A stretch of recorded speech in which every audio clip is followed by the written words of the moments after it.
فقہائے کرام ایک ضابطہ بیان فرماتے ہیں کہ وہ شرط جو عقد بیع کے مقتضا کے مطابق نہ ہو تو اس سے بیع فاسد ہو جاتی ہے۔ وَإِن شَرَطَ تَرْکَهَا عَلَى النَّخِيِّ فَسَدَ الْبَيْعُ، اور اگر ایجاب و قبول کے وقت پھل کو درخت پر چھوڑنے کی شرط کر لی تو بیع فاسد ہو گئی۔ لِأَنَّهُ شَرْطٌ لَا يَقْتَضِيهُ الْعَقْدُ، کیونکہ یہ شرط مقتضائے عقد کے مطابق نہیں۔ ایک ضابطہ ہے کہ جو چیز جو مقتضائے عقد کے خلاف ہو ایسی شرط لگانا مفسد بیع ہے۔ مثلا کسی نے گھوڑا بیچا اور کہا میں نے گھوڑا بیچا اس شرط کے ساتھ کہ اس پر آپ سواری نہیں کر سکتے ہیں۔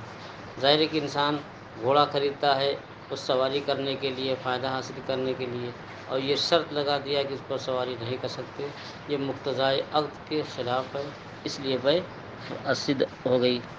اور جب بیع ہو جائے تو مشتری مبیع کو بائع کے ہاں سے جو ہے لے لے، اور مبیع سے بائع کی ملکیت کو فارغ کرنا اس پر واجب ہوتا ہے۔ اب بائع نے پھل بیچ دیا، مشتری یہ کہتا ہے کہ جب تک میں چاہوں گا پھل جو ہے درخت پہ باقی رکھوں گا، تو یہ تو مشتری اور بائع دونوں کی ملکیت مخلوط ہو جا رہی ہے، یہ شرط جو ہے مقتضائے عقد کے خلاف ہے، اس لیے مفسد بیع ہے۔ فرماتے اس لیے کہ یہ شرط جو ہے عقد کے مطابق نہیں، وہ شغل ملک الغیر، اور وہ شرط کیا ہے جو مقتضائے عقد کے خلاف ہے؟ کہتے ہیں غیر کی ملکیت کا مشغول رکھنا، غیر کی ملکیت کا مشغول رکھنا ہے۔ اور دوسری او ہوا صفقۃ فی صفقۃ، اور یہ ہے کہ ایک صفقے میں دوسرا صفقہ ہے۔ مثلا پہلے تو انہوں نے جو ہے بیع کی خرید و فروخت کیا ہے، پھر اس کے بعد دوسرا یہ کہہ رہے ہیں کہ ہمارے جتنے پھل ہیں یہ آپ کے درخت میں رہیں گے، یہ دوسرا صفقہ ہوا۔ اب جو ہے یہ درخت پر رہیں گے دو صورت سے خالی نہیں، یا تو مفت میں جو ہے درخت پر رہیں گے بطور اعارہ کے رہیں گے، یا یہ کہ ہم جو ہے اپنا پھل جو ہے آپ کے درخت پر جو ہے رکھیں گے، جب ہماری طبیعت کہے گی ہم اس کو توڑ لیں گے اور ہم اس کا کرایہ دیں گے۔ تو اعارہ بھی ہو سکتا ہے، اور جو ہے کہ بیع میں اعارہ بھی ہو سکتا ہے اور بیع میں اجارہ بھی ہو سکتا ہے، کہ پہلے بیع ہوئی پھر بعد میں اعارہ، پہلے بیع ہوئی بعد میں اجارہ۔ وَقَضَى بَيْعُ الزَّرْعِ بِشَرْطِ التَّرْكِ، ایسے ہی کسی نے جو ہے فصل خریدی اور خریدنے کے بعد مشتری یہ کہہ رہا ہے کہ یہ جب تک کہ گیہوں مثلا تیار نہ ہو جائے اس وقت تک یہ کھیت میں ہمیں رکھیں گے۔ تو یہاں بھی وہی صورت ہو گئی کہ مشتری کی ملک بائع کی ملک سے مخلوط رہے گی۔ اب جو ہے یہ فصل کھیت میں رہے گی، یہاں بھی دو حال سے خالی نہیں، یا تو بغیر کسی اجرت کے رکھیں گے تو یہ اعارہ ہو گیا، تو بیع میں اعارہ ہو گیا، یا یہ کہ ہم نے تو خرید لیا مثلا 10,000 کی فصل ہے اور جب تک چاہیں گے فصل باقی رکھیں گے، 1,000 اس کا ہم الگ سے دے دیں گے، تو یہ 1,000 روپے جو اجارہ ہو گیا، تو بیع میں اجارہ، تو یہ ایک صفقۃ فی صفقہ ہو گیا۔ وَقَضَى إِذَا تَنَاهَا أَصْلُهَا عِنْدَ أَبِي حنیفہ، اب جو ہے و ابی یوسف بعض یہ فرماتے ہیں کہ درخت میں پھل جب مکمل ہو گیا، اتنا بڑا ہو گیا کہ اپنی آخری حد تک پہنچ گیا، اب اس کے آگے بڑا نہیں ہوگا، تو اس صورت میں جو ہے درخت سے پھل کو کوئی فائدہ نہیں ہو رہا ہے، بس یہ ہے کہ اب اس کو گلنے سڑنے سے محفوظ رہے گا، خراب ہونے سے محفوظ رہے گا، لیکن درخت سے وہ کوئی اپنی جسامت نہیں بڑھا رہا ہے، اس لیے جو ہے یہ جائز ہے، بعض کہتے ہیں۔ لیکن امام اعظم رحمۃ اللہ علیہ کے نزدیک یہ ہے خواہ پھل جو ہے اپنی انتہا کو پہنچ چکے ہوں جسامت میں یا انتہا کو نہ پہنچے ہوں، دونوں صورتوں میں یہ بیع جائز نہیں ہے۔ یہی امام اعظم ابو حنیفہ رضی اللہ تعالیٰ عنہ اور امام ابو یوسف رضی اللہ تعالیٰ عنہ کا قول ہے، جیسا کہ ہم نے عرض کیا۔ کیوں؟ اس لیے کہ یہ شرط جو ہے مقتضائے عقد کے خلاف ہے۔ وَاسْتَحْسَنَهُ مُحَمَّدٌ لِلْعَادَةِ، حضرت امام محمد رحمۃ اللہ علیہ نے اس بیع کو جائز قرار دیا ہے، اور یہ عرف عادت کے مطابق بطور استحسان۔ آج آپ دیکھ لیں کہ پورے ہندوستان ہی نہیں، میں سمجھتا ہوں کہ دنیا میں شاید ہر جگہ یہ معاملہ ہو کہ درخت سے جو پھل خریدتے ہیں تو فوراً نہیں توڑتے، بلکہ پھل چھوٹا چھوٹا نکل آیا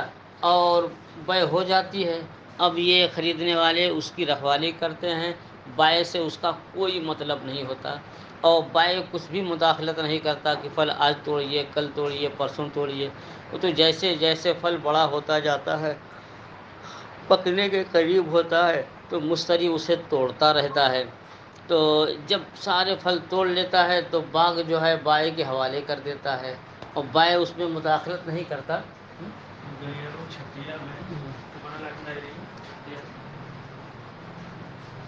بائع جو ہے اس میں کوئی مداخلت نہیں کرتا کہ یہ آپ آج توڑیے یا کل توڑیے۔ اور پھر پورے ملک میں یہی رواج ہے کہ لوگ پھل خرید لیتے ہیں اور وہ باقی رکھتے ہیں۔ وَاسْتَحْسَنَهُ مُحَمَّدٌ لِلْعَادَةِ، امام محمد رحمۃ اللہ علیہ نے اسے مستحسن سمجھا ہے عادت کے طور پر، بخلاف ما اذا لم يتناهوا عظمها، کہتے ہیں برخلاف اگر پھل جو ہے اپنی انتہا کو نہ پہنچے ہوں، ابھی تھوڑے چھوٹے چھوٹے ہوں، تو وہ بھی جائز نہیں کہتے۔ لِأَنَّهُ شَرْطٌ فِيهِ الْجُزْءُ الْمَعْدُومُ، کیونکہ مثلا کہ یہ آم جو ہے ابھی 50 گرام کا ہے، اور جب یہ دشہری آم بڑے ہو جائیں گے، 100 گرام 200 گرام کے ہو جائیں گے، تو جس وقت خریدا ہے وہ 50 گرام کے پھل ہیں، اور توڑنے کے وقت وہ 200 گرام تک پہنچ جائیں گے، تو یہ 150 گرام کا جو اضافہ ہوا یہ بھی تو مبیحی ہے، اور خریدتے وقت وہ اتنا جز کیا ہے معدوم تھا، تو یہ معدوم کی بیع ہو گئی۔ کہتے ہیں لِأَنَّهُ شُرِطَ فِيهِ الْجُزْءُ الْمَعْدُومُ، کیونکہ اس میں معدوم کے جزو معدوم کی شرط ہے، وَهُوَ الَّذِي يَزِيدُ بِمَعْنًى مِنَ الْأَرْضِ أَوِ الشَّجَرِ، جزو معدوم وہ ہے کہ جو زمین سے یا درخت سے معنوی طور پر اضافہ ہوگا۔ مثلا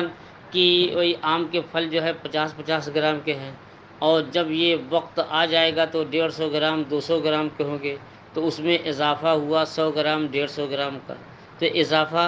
درخت کی وجہ سے ہوا کہ زمین کی وجہ سے ہوا؟ تو بعض کہتے ہیں درخت کی وجہ سے، بعض کہتے ہیں زمین کی وجہ سے۔ کچھ بھی ہو، زمین بھی زید کی ہے اور درخت بھی زید کا، تو زید کی ملک سے اضافہ ہوا۔ کہتے ہیں یہ اضافہ ہوتا ہے معنوی اعتبار سے درخت سے یا زمین سے۔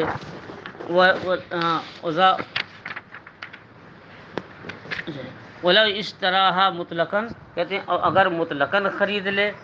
وہ طرح کہا بس یہ خرید لیا، مثلا کہہ دیا پورا باغ ہم نے 1 لاکھ میں خرید لیا، چھوڑنے کی شرط نہیں کیا، وہ طرح کہا اس کے بعد اس میں باقی رکھا مالک کی اجازت سے، بائع کی اجازت سے، تو طاب لہ الفضل، تو جو پھل میں اضافہ ہوا وہ مثلا 50 گرام کا پھل 150 گرام یا 200 گرام کا ہوا، تو یہ زیادتی جو ہے اس کے لیے حلال ہے، جائز ہے۔ وَإِن تَرَكَهَا بِغَيْرِ إِذْنِهِ تَصَدَّقَ بِمَا ذَاتَ فِي ذَاتِهِ، اور اگر اسے چھوڑ دیا مالک کی اجازت کے بغیر، بائع کی اجازت کے بغیر، تو جتنا اضافہ ہوا ہے اس میں اس کو وہ صدقہ کرے گا۔ لِحُصُولِهِ بِجِهَةٍ مَحْظُورَةٍ، کیونکہ جو اضافہ ہوا ہے ایک امر ممنوع کے سبب سے، مثلا بغیر اجازت دوسرے کی ملک سے فائدہ حاصل کیا، خریدا ہے 50 گرام کا پھل، اور اب جو ہے بیچنے کے وقت وہ 200 گرام کے ہو گئے، تو جو اضافہ ہوا وہ زید کے باغ، زید کے پیڑ یا اس کی زمین کی وجہ سے ہے، اور اس کی اجازت کے بغیر ایسا